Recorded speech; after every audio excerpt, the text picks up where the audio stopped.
Hey everyone, this is Deepa Iyer, and I am sharing the second part in my video series on the most frequently asked questions I get about the social change ecosystem framework.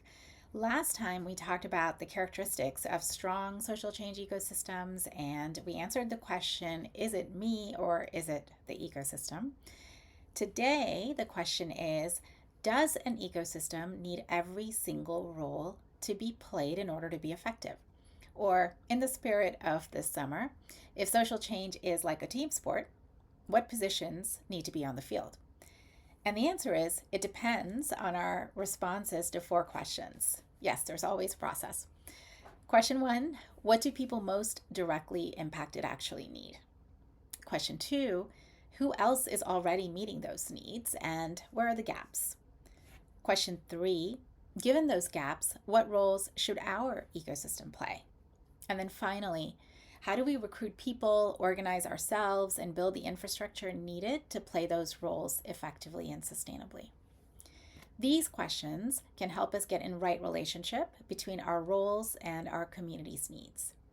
When using this framework, we don't begin by asking, who do we have and what do they want to do? It begins by asking, what does our community need? Otherwise, we risk organizing around our own assumptions, which could be pretty distant from the lived experiences of communities, or we prioritize our own sense of urgency or our preferred ways of how we want to act and respond. Let's look at two different ecosystems to see how this plays out. First, imagine that there is an ecosystem of parents and teachers in a school district that want to support immigrant youth. This is happening around the country. So they create a committee, our ecosystem, that includes a lot of different parents and teachers.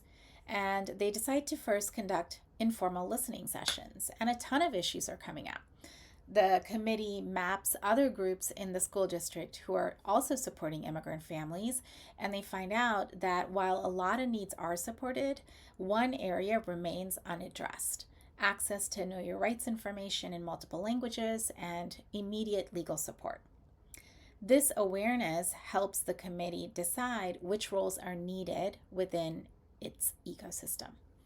And that could be frontline responders, it could be weavers who can connect lawyers and impacted community members, it could be builders who create systems for intake and referral.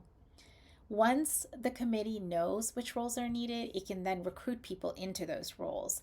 It can strengthen their skills through trainings, and it can build out the infrastructure that will help those roles succeed over the long run. Let's talk about another ecosystem, one that's not responding to a crisis, but has a longer term goal in mind. Let's say an affinity group at a university that's supporting LGBTQ community members. Happy Pride, by the way. This affinity group does a more extensive survey of community needs since they've got the time, and they understand that the most important needs are finding connections, raising awareness on campus, and advocating for resources from school administrators to support LGBTQ community members. So the affinity group decides that it would be most effective over the long run when it plays the roles of a storyteller and a weaver to make connections between school administrators and the people in the community. After recognizing these key roles, the next step is to figure out which of the capacities already exist within the group. Maybe the group has people who have strong communication skills and also have a lot of energy around media, and that might make the storyteller role easiest to activate first. 6 months later, the roles might shift to include different ones to respond to an opportunity or a new partnership or an emerging need.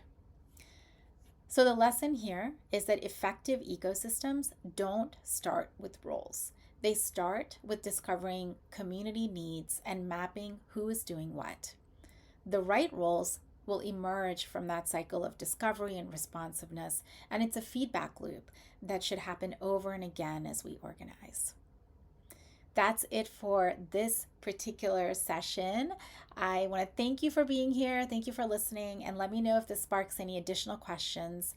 Check out my Substack also for a set of additional prompts on this topic that you can use when you are organizing in your ecosystem. Thanks so much for being here, and hope that you are having a good and safe summer so far.